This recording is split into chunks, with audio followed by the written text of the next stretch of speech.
28 তারিখে আমরা একটা দরখাস্ত দিয়েছিলাম।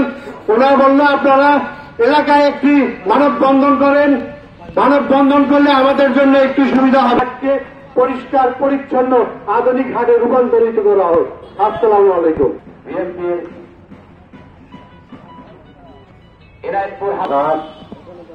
নির্বাচিত বণিক সমিতির সভাপতি যে হাটের ইজাদার আনিস, উপস্থিত সভাপতি আমার ছোট ভাই আতাউর রহমান আতা, উপস্থিত আছেন আমার অতীতে কি অবস্থায় ছিল আপনারা অনেকেই জানেন, যেখানে দ্বারা সাবেক এমপি অবসরপ্রাপ্ত মঞ্জুর কাদেরের সময় এর পিছিয়ে কিছু কারণ ছিল।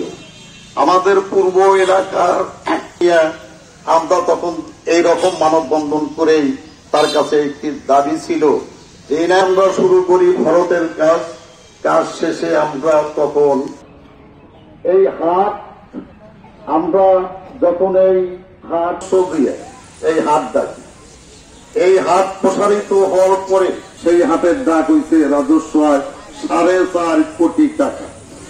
তাহলে আপনারা এই হাট হলেও আন্তর জেলা, সেটা কিভাবে আমাদের সাতপুরের একটা অংশ, সোহালির একটা অংশ, শুক্রবার, রোববার, বুধবার, বৃহস্পতিবার প্রতিদিন সকাল বিকেল বাজার, পার্টি অফিসে বিভিন্ন আমাদের এই ব্যবসায়ীদের অনেক দোকানপাট ছিল বা তাদের আমি বলবো হাটের ভিতরে আরো আমাদের কাজ আছে, পানি নিষ্কাশন।